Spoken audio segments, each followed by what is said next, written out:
నమస్తే, welcome to our channel SR9 TV Telugu. మన channel subscribe చేయండి, లైక్ చేయండి, షేర్ చేయండి, కామెంట్ చేయండి. ప్లీజ్ సపోర్ట్ మీ. ఆంధ్రప్రదేశ్లో జరిగిన 3 ఎమ్మెల్సీ స్థానాలలో ఉత్తరాంధ్రలో టీచర్స్ ఎమ్మెల్సీ, 2 ఉభయ గోదావరి జిల్లాల్లో గ్రాడ్యుయేట్ ఎమ్మెల్సీలు, కృష్ణా గుంటూరులో గ్రాడ్యుయేట్ ఎమ్మెల్సీలు. మరీ ముఖ్యంగా ఉత్తరాంధ్ర జిల్లాలో జరిగినటువంటి టీచర్స్ ఎమ్మెల్సీ స్థానంలో తెలుగుదేశము జనసేన పార్టీ బలపరిచినటువంటి అభ్యర్థి రఘువర్మ గారు ఓటమి పాలయ్యారు. అక్కడ గెలిచినటువంటి అభ్యర్థి శ్రీనివాసులు నాయుడు గారు విజయం సాధించారు. కూటమి పార్టీ తెలుగుదేశము జనసేన బలపరిచినటువంటి అభ్యర్థి రఘువర్మ గారి పైన శ్రీనివాసులు నాయుడు గారు విజయం సాధించారు. అద్భుతమైనటువంటి విజయాన్ని సాధించారు. చాలా పెద్ద భారీ మెజార్టీతోనే చెప్పుకోవచ్చు మనం. ఎందుకంటే అక్కడ తెలుగుదేశంకి పడినటువంటి ఓట్లు కేవలము 30% ± ఉన్నట్టుగా వార్తలు వస్తున్నాయి. అక్కడ విజయం సాధించినటువంటి అభ్యర్థి ప్లస్ 3వ స్థానంలో ఉన్నటువంటి అభ్యర్థికి వచ్చినటువంటి ఓట్లు 2 కనుక కలిపితే 70% వరకు ఓట్లు పోలైనవి అంట.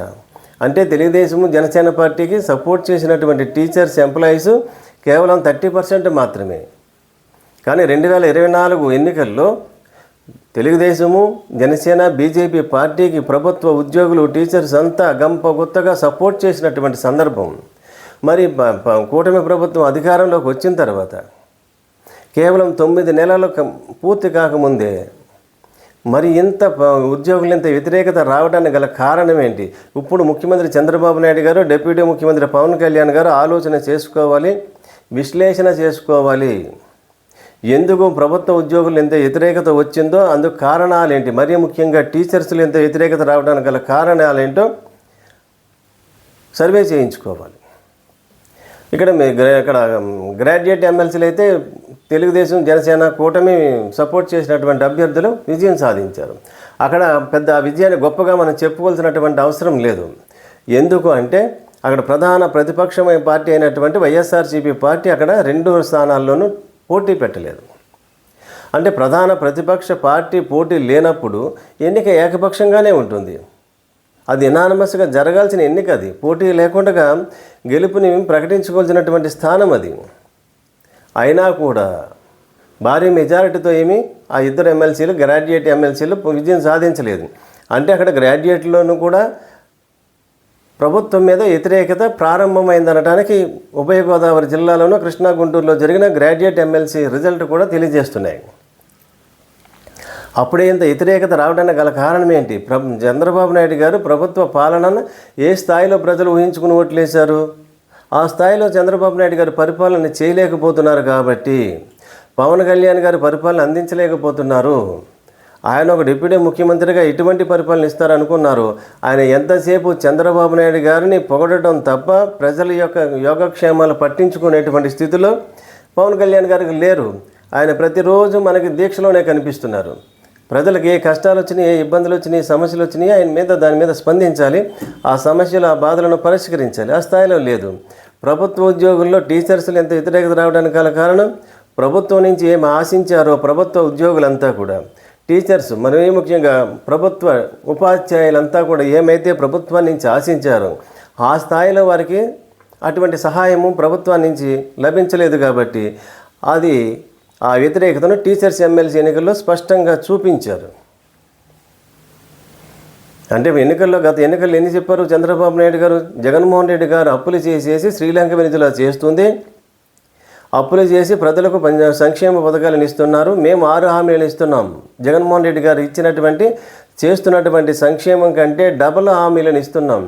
అయినా కూడా మేము అప్పులు చేయం, సంపదను సృష్టిస్తా, ఆ సంపద సృష్టించి తద్వారా వచ్చినటువంటి ఆదాయంతో సంక్షేమాన్ని ఇస్తా, అప్పులు చేయమని చెప్పారు.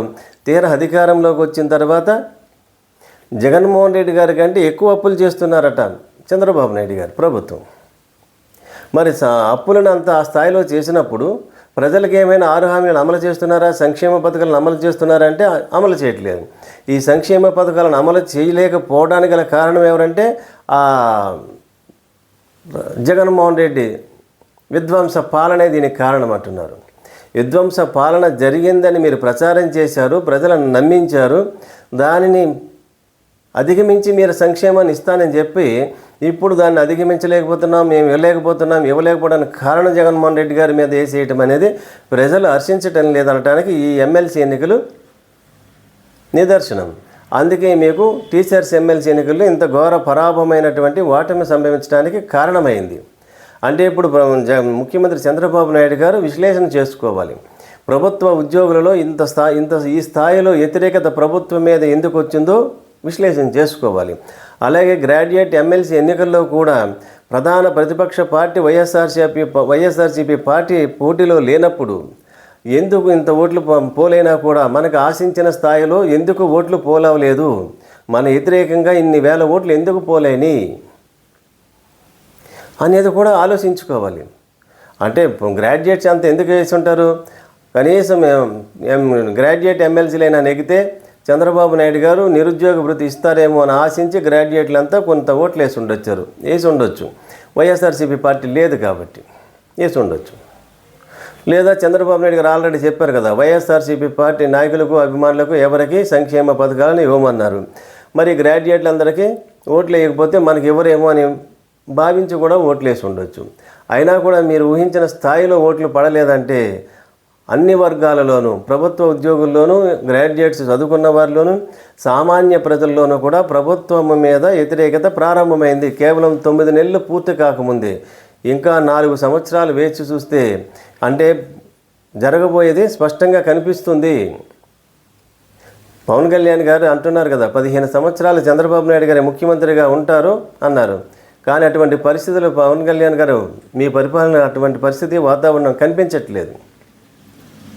కానీ వైఎస్ఆర్సీపీ పార్టీ నాయకులు, కార్యకర్తలు కనుక ప్రజల తరపున ప్రజల కొరకు పోరాటం చేయగలిగితే, ప్రభుత్వం చేసేటువంటి ప్రతి తప్పుల మీద ఇబ్బందికరమైనటువంటి నిర్ణయాలు తీసుకుంటే, ఆ నిర్ణయాల మీద భయపడకుండా, ప్రభుత్వం కేసులు పెడుతుందని భయపడకుండా పోరాటం చేస్తే విజయము తప్పకుండా సాధించేటువంటి అవకాశాలు వైఎస్ఆర్సీపీ పార్టీకి స్పష్టంగా కనిపిస్తున్నాయి. రాబోయే రోజులన్నీ వైఎస్ఆర్సీపీకి పార్టీకి కలిసి వచ్చేటువంటి రోజులుగా కనిపిస్తున్నాయి. మరిన్ని వార్తా విశ్లేషణలతో SR9 టీవీ తెలుగు.